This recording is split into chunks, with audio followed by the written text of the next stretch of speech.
अवैध अतिक्रमण पर बुलडोजर चलने से बौखलाए तौकीर रजा। जिस दिन मुस्लिम सड़कों पर उतरेगा किसी के कब्जे में नहीं आएगा। उत्तर प्रदेश की जेलों में पर्याप्त जगह है, हम असामाजिक तत्वों के खिलाफ कार्रवाई करेंगे। कांग्रेस नेता और अक्सर विवादों में रहने वाले मौलाना तौकीर रजा ने एक बार फिर भड़काऊ बयानबाजी की है। दिल्ली में अवैध अतिक्रमण पर बुलडोजर चलने से बौखलाए तौकीर रजा ने कहा है कि जिस दिन मुस्लिम सड़कों पर उतरेंगे किसी के कब्जे में नहीं आएंगे। तौकीर रजा ने पीएम मोदी को धृतराष्ट्र बताते हुए कहा कि यदि उनका यही रुख दिखा तो देश को महाभारत से कोई नहीं बचा सकता। ईद के बाद इंशाल्लाह हमारी मीटिंग फाइनल होने वाली है और अगर हुकूमत ने इस दौरान अपने तरीक़ेकार को दुरुस्त नहीं किया, एक तरफा कार्रवाई का अमल जारी रखा और तासुब और नफरत, सबका विकास और सबका साथ कहने भर की बात है, वरना सच्ची बात यह है कि ये एक नारा भर है, असल में इस पर अमल नहीं हो रहा है। इसलिए मैं हुकूमत से मांग ये करता हूँ कि अभी 10 दिन हैं, इन 10 दिनों में अपना तरीक़ाकार दुरुस्त कर लें, वरना हम दिल्ली से इंशाल्लाह ये ऐलान होगा ईद के बाद कि हम देशव्यापी जेल भरो आंदोलन इंशाल्लाह, और उसमें हिंदू मुस्लिम तमाम लोग शामिल होंगे जो अपने देश से प्यार करते हैं। देशव्यापी जेल भरो आंदोलन जिसमें हर ज़िले से, हर सूबे से अपने देश की एकता और भाईचारे में यकीन रखने वाले लोग और ख़ास तौर से मुसलमान समाज के लोग, क्योंकि जब तुम हमारे साथ रहना नहीं चाहते, हम कहीं जा नहीं सकते, पाकिस्तान हमें कबूल नहीं करेगा, बांग्लादेश हमें कबूल नहीं करेगा, चाइना हमें कबूल नहीं करेगा, हम कहाँ जाएं?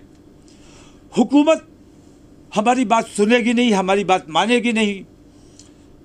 कोर्ट में हमें इंसाफ की अब उम्मीद नहीं रही।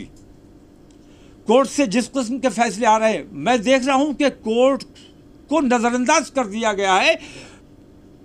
जुर्म किया है, ऑन दी स्पॉट फैसला हो रहा है। किसी पर इल्ज़ाम लगाया गया, मुजरिम में और मुल्जिम में अंतर होता है, आरोपी और अपराधी में अंतर होता है। तो आरोपी के घर पे बुलडोज़र चला देना ये अन्याय है। इस किस्म के अन्याय अगर इस हुकूमत में होते रहे तो इस देशव्यापी जेल भरो आंदोलन को रोकना हुकूमत के बस की बात नहीं। और जिस दिन मुसलमान सड़कों पर आएगा उस दिन फिर किसी के कब्जे में नहीं आने वाला है, ये समझ लिया जाए। तो मैं हुकूमत को चेतावनी देता हूँ, ख़ास तौर से नरेंद्र मोदी सरकार को मैं चेता देना चाहता हूँ कि अगर उन्होंने अपने इस तरीक़ेकार को फौरी तौर पर दुरुस्त नहीं किया और उनकी खामोशी, तुम सबके प्रधानमंत्री हो, तुम्हारे मुल्क में इस किस्म की बेईमानी हो रही है और तुम खामोश हो, मूक दर्शक बने हुए, अंधे और बहरे बने हुए, ऐसा लगता है तुम महाभारत के धृतराष्ट्र हो। क्या नाम था उनका, वो जो अंधे महाभारत में थे, यही थे। तो धृतराष्ट्र की वजह से ही अगर धृतराष्ट्र अंधे और बहरे न बने रहे होते और वो तमाम बेईमानी न देखते रहे होते तो महाभारत ना हुई होती।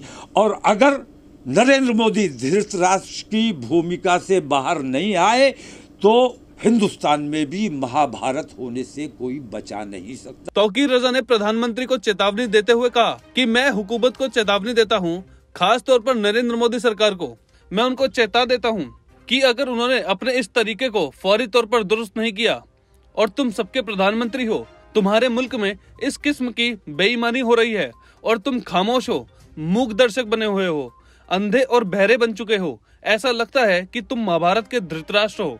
अगर धृतराष्ट्र अंधे और बहरे ना बने होते तो वो तमाम बेईमानी ना देख रहे होते तो महाभारत ना हुई होती। और अगर नरेंद्र मोदी धृतराष्ट्र की भूमिका से बाहर नहीं आए तो हिंदुस्तान में भी महाभारत होने से कोई नहीं बचा सकता। यूपी के मौलवी तौकीर रजा के जेल भरो आंदोलन के बयान पर उत्तर प्रदेश के डिप्टी सीएम केशव प्रसाद मौर्य ने पलटवार किया है। डिप्टी सीएम ने तौकीर रजा के बयान पर पलटवार करते हुए बड़ा बयान दिया है। उन्होंने कहा है कि उत्तर प्रदेश की जेलों में पर्याप्त जगह है, हम असामाजिक तत्वों के खिलाफ कार्रवाई करेंगे।